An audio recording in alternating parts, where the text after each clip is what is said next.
and welcome to Innov'Nation. I'm your host, Lynn Plagmeijer, bringing you all the latest from the heart of the startup nation. Today's episode is all about AI. This magical thing can spot cancer cells before doctors do, predict earthquakes before they hit, and even write you an outro for a show on tech and innovation. I asked ChatGPT to write me the lyrics, went on the AI app Suno to generate the song, which it came up with in just a few minutes. Let's take a listen. Innovation sparks the night, to the shining future's light, tech and dreams in motion. Welcome to Innov'Nation. From this world's mind, creation flows, where tomorrow grows and grows. Guided by Lynn, we end the show, but the journey's just beginning, you know. Oh no. Stay tuned, stay bold, stay inspired. Innov'Nation, where the future's where. Stay tuned, stay bold, stay inspired. Innov'Nation, where the future's where. It's kind of catchy, right? I like it. So, this week we'll break down all the wonders that AI has to offer. We already cannot imagine how much this technology has changed our lives, let alone how much it will evolve in the next 5 to 6 years. But it's not all sunshine and roses. There's also a downside. Think of your kid letting it do its homework, imitating a politician's voice, or self-driving cars that make life or death decisions. That's for next week's episode when we dive into the dark side of AI. But today we are looking at the bright side. First, our headlines.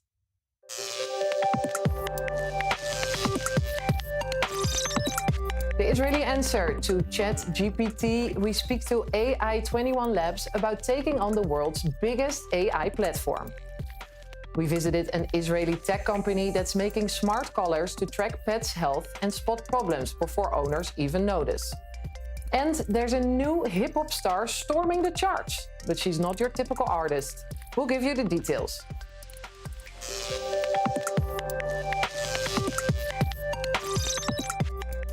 First, let's get a broader view of Israel's role in the AI revolution. I spoke to the CEO of Israel Tech, Yoel Israel, earlier, and here's what he had to say. Yeah, well, when it comes to AI and tech, and particularly in Israel, what's important to understand is that we don't differentiate or segment AI as its own sector industry. We maybe would have traditionally thought of biotech, cybersecurity, fintech, et cetera. And we may put these in different buckets, and often they may have overlap. When it comes to AI, we shouldn't put it in its own bucket. We should think that AI is what everything else is built on top of, in a sense. So all technology companies going forward, in order for them to succeed, they're going to have to be built on AI. So they may first and foremost be an AI company.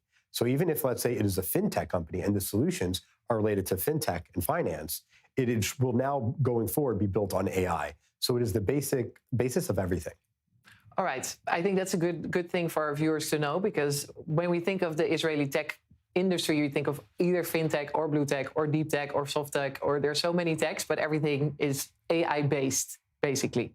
That's what you're saying. Correct. Yes, correct. And so basically it's layered on top. So it's no longer that you are, let's say, a cybersecurity company that uses AI, right? And you see a lot of this on smaller companies, not necessarily high technology companies, where they say, we do AI, and they kind of like add it onto their old model.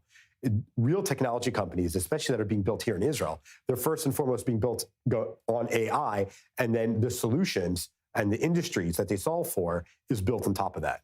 Right. So it's almost easier if you're like a newer company than an older company, because then you start out with AI instead of going from engineering to AI, basically. Well, this is one of the advantages of being young, right? So maybe I turn 40 next month. One of the challenges is that we always talk about when you get older, how do you stay connected to the technology and to stay relevant? This is also a problem for companies. So you may have built and have a lot of investment, let's say, and you've invested that investment, but now that investment value may have gone down because it may only be a fraction of what it would cost today in order to develop a certain technology with AI that you didn't before. So if you're starting a startup now, it must be AI first. That way, not just you can grow faster and also become more profitable faster, but also what it means is that you have a huge advantage over legacy companies. They need to find a way to quickly adapt their technology that also includes a lot of their talent, may not be as relevant in order to be able to compete in the future of tech. But what does it mean for us specifically when we look at us being 60 years old in, I don't want to say when, but when we're older, how because we also need to start learning AI then. If everything is going to be based on AI, what's it going to look like for us? Well, I don't think it's such great news. It's going to be hard, right? So I'll be honest. It's going to be an uphill climb. Staying on top of technology, new trends and new things is difficult. I mean, I see my 14 and 9-year-old daughter play with phones and tablets, and they don't even have smartphones really on their own, and they're already able to navigate and use parts of my phone that I'm not even aware of, right? And so that is a challenge that we're going to have. What I think we need to do is have conversations and work AI into the regular culture.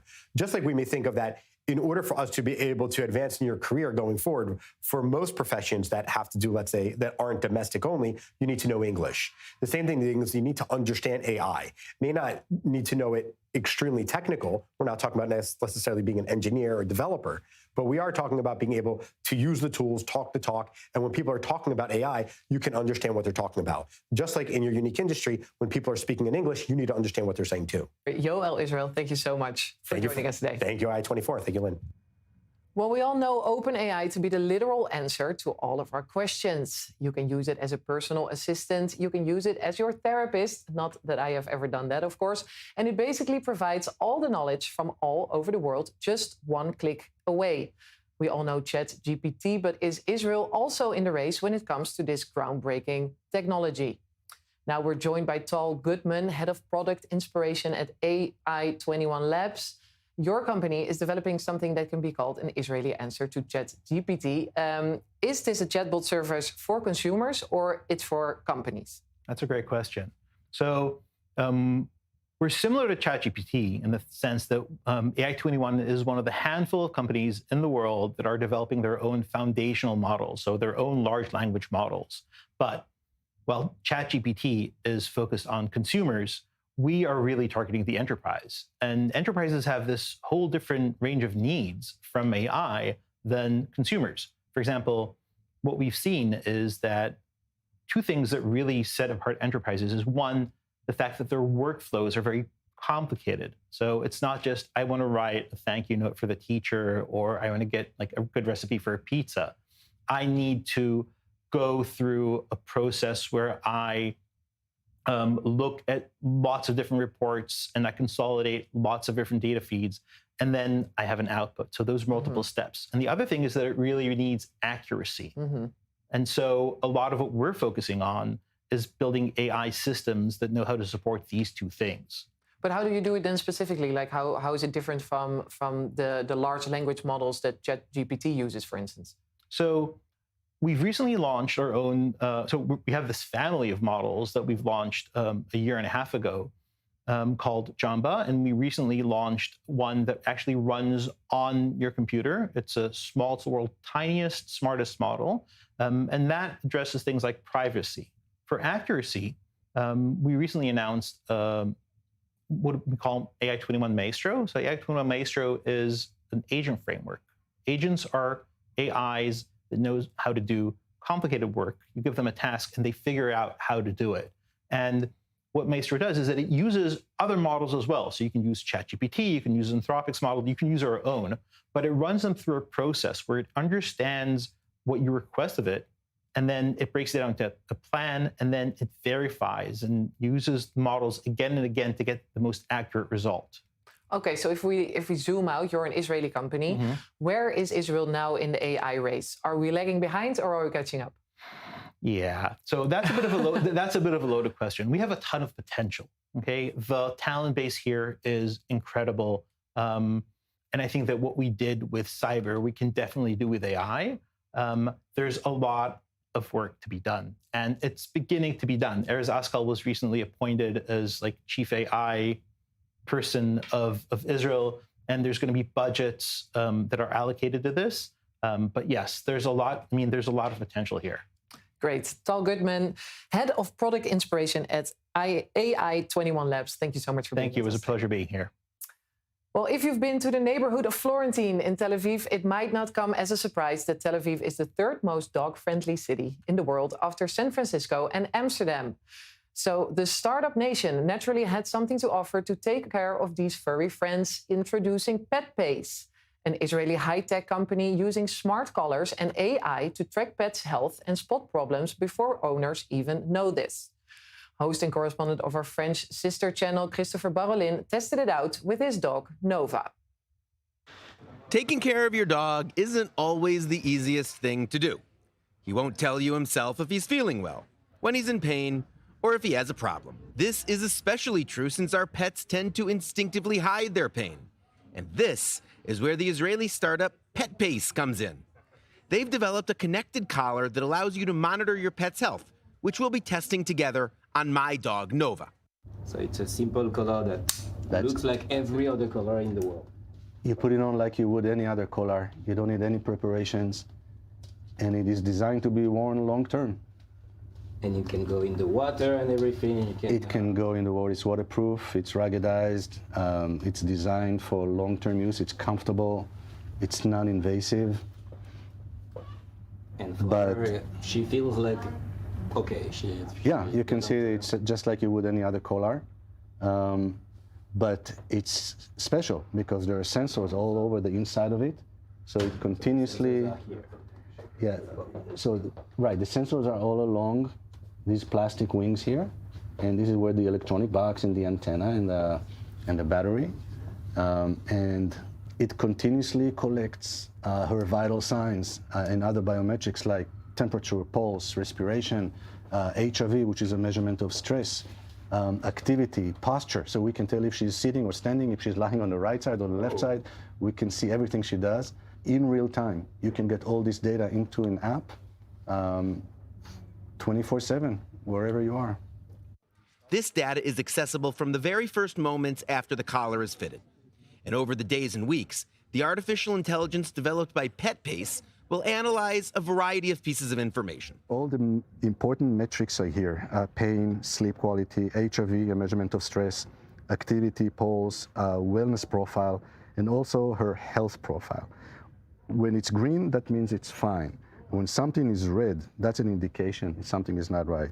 So for example, here it's red. Right, so if I press on it, it tells me 4 out of 8 baseline parameters for her today are out of her normal range. Okay. Now this is part of simulations that we run. She is a healthy dog. Okay. But because she's a testing dog, then we do all kinds of, we play around with the data just to make it. If I press on any of those, I can see, for example, her pulse today is 56. And it's 1% lower than yesterday. The artificial intelligence developed by PetPace also makes it possible to calculate a general well-being score, a score based on millions of recorded data points. It's comparing it to other dogs. So we have thousands of dogs in our database, and some of them are healthy, some of them are sick. So we build data patterns of healthy dogs. We build data patterns of dogs that are not well. And then whatever data we collect from your dog, we compare to those data patterns, and then we predict if she belongs to the healthy part or she belongs to the not healthy part. Another interesting piece of data, the level of pain experienced by the dog. Again, this information is compared to pre-recorded data. We worked with the universities in the US. We collected data from dogs that are known to have pain because they have joint issues, because they have medical issues that are known to cause pain. We compare their data with dogs that are free of pain, and we identify multiple data patterns that are differentiating between the two groups. And based on that, we created an algorithm. So now we can measure your dog's data and tell with over 90% accuracy, is your dog painful or not? So every day you get a pain score. And if, God forbid, your dog develops pain, we'll detect it here. This year, the Israeli startup also launched this connected collar for those who prefer cats, a version that collects almost the same information. So what do we do with all this data? How do we process it? Well, the app first lets you compare your pet's daily data, whether they felt better yesterday than today, or if their heart rate was faster today than yesterday. You can also compare this data to other animals of the same breed and age. And if you have any concerns, you can send this data to your veterinarian. And pet owners aren't the only ones using this innovation.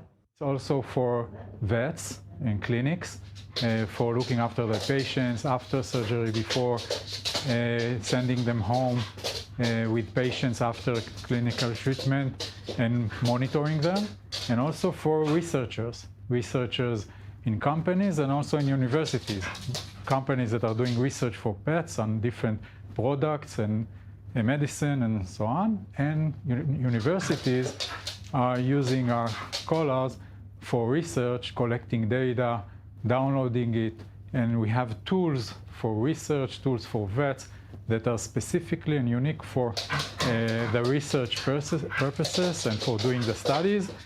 And those are our main three types of customers. This technology, born in Israel, is captivating researchers and veterinarians worldwide. With this innovation, Israeli high-tech is making its way into our pets' collars, promising a stronger bond between humans and their animals. Understanding your dog also means better protection for them. Now, chip-making giant Nvidia is betting big on Israel's south, announcing plans to triple the size of its research and development center in Beersheba. The new site will create hundreds of jobs for engineers and developers, strengthening Nvidia's already massive presence in the country. But what exactly is this multi-billion-dollar company everyone is talking about? We explain. It's the global benchmark in graphics cards, those famous chips that are a key component of computers. NVIDIA was founded by 3 American engineers, united by a shared passion for computers and microsystems. In 1993, they launched the company with a vision that graphics processors would become essential, not just for video games, but for a wide range of computer applications. NVIDIA designs and engineers the circuits for its chips, but it doesn't manufacture them itself. That work is done by semiconductor companies, primarily based in Taiwan. Fast forward 32 years, and graphics cards are everywhere, with NVIDIA leading the field. The company has also expanded its chips into other markets, notably artificial intelligence. As a result, NVIDIA's revenue grew from around $10 billion in 2020 to over $130 billion by 2025. In January, NVIDIA entered the top 10 most valuable brands in the world, now valued at $88 billion, surpassing Facebook. NVIDIA has a presence in more than 50 countries worldwide. In Israel alone, the American company employs over 5,000 people across several cities, making it one of the country's largest tech employers. Along with Microsoft, NVIDIA is also among the most popular technology companies among Israeli professionals. A U.S. public safety firm is buying Israel's AI-powered emergency response startup Carbine for $625 million. Carbine's technology gives 911 operators and police officers real-time information through video, AI tools, and incident mapping, aiming to speed up responses and save lives. Joining us now is I24 News host and correspondent Nicole Zedek. Nicole, how will this acquisition change the way emergency services operate in the U.S.? Lynn, this is major. It's basically taking 911 and bringing it into the 21st century. When you call 911, you're in one of the most vulnerable moments probably in your life, and every second counts. However, most of the time, many of these calls, they get lost in translation or time.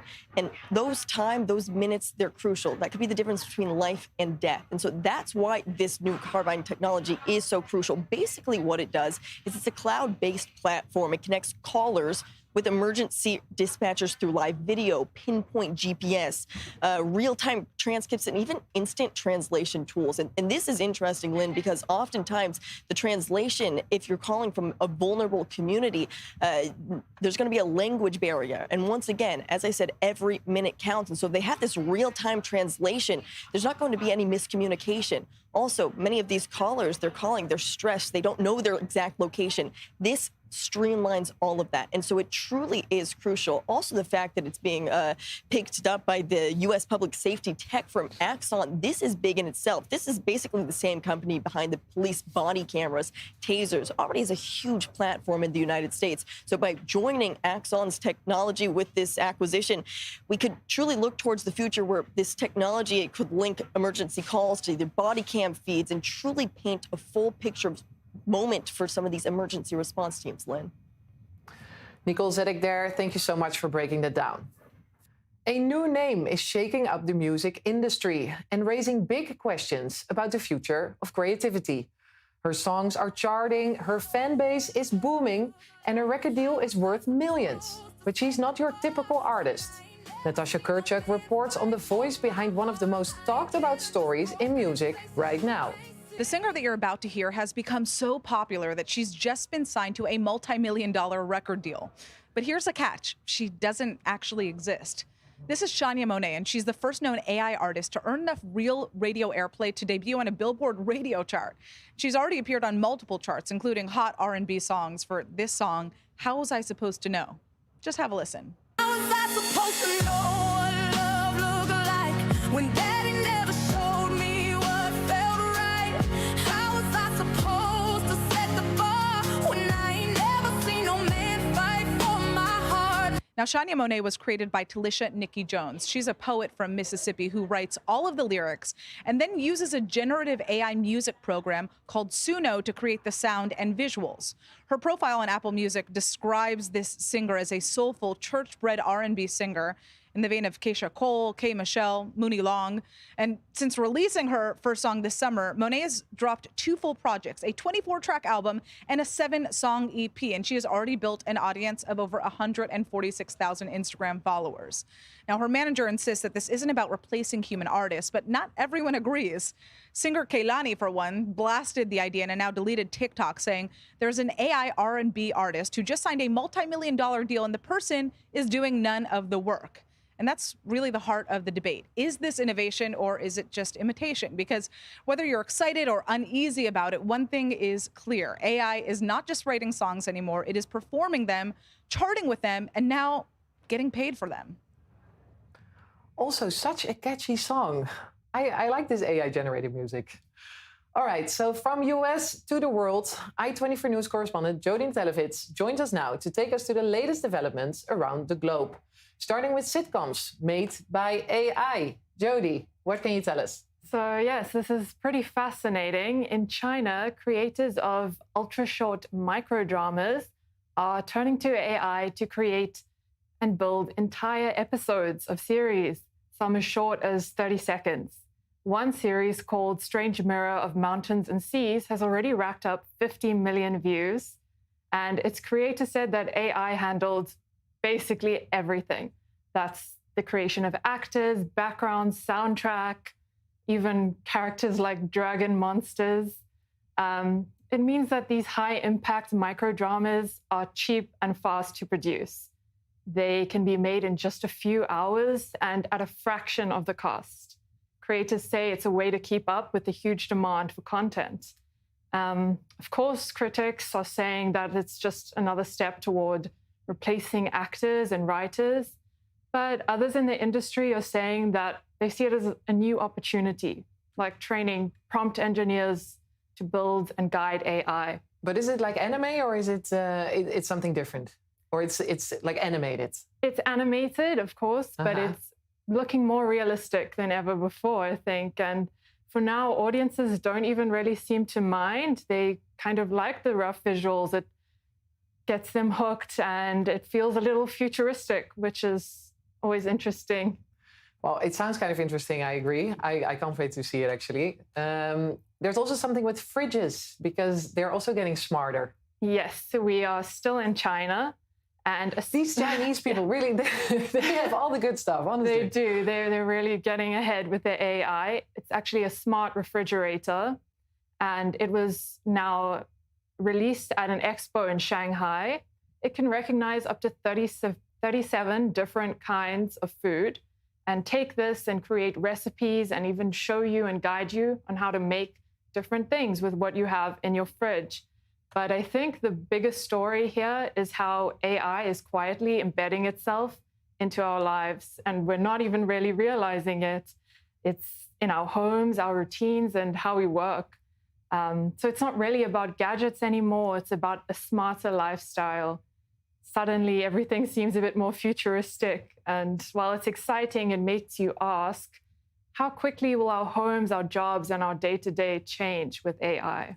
Yes, I will probably be replaced in no time. But it would be nice if you have a fridge that also cooks up the things you have in your fridge. But then we're not there yet. We'll get there eventually. Okay, I hope so. Okay, very quickly, Yad Vashem back here in Israel also has done something remarkable using AI. Yes, so Yad Vashem, the Holocaust Memorial in Jerusalem, has identified nearly 5 million of the 6 million Jews that perished in the Holocaust.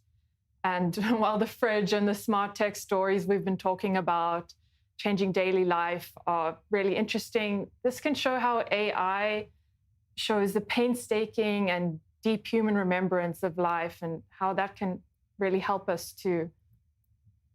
Amazing. It's amazing what AI can do, honestly. I'm happy we can harvest it in a positive way, at least. Thank you so much, Jodine Televits, for breaking that down. That's all we have time for today. Join us next week when we dive into the downsides of AI. I'm your host, Lynn Plachmeijer. We'll let you go with this catchy outro. Stay tuned, stay bold, stay inspired. Thank you for watching and have a great night from Tel Aviv.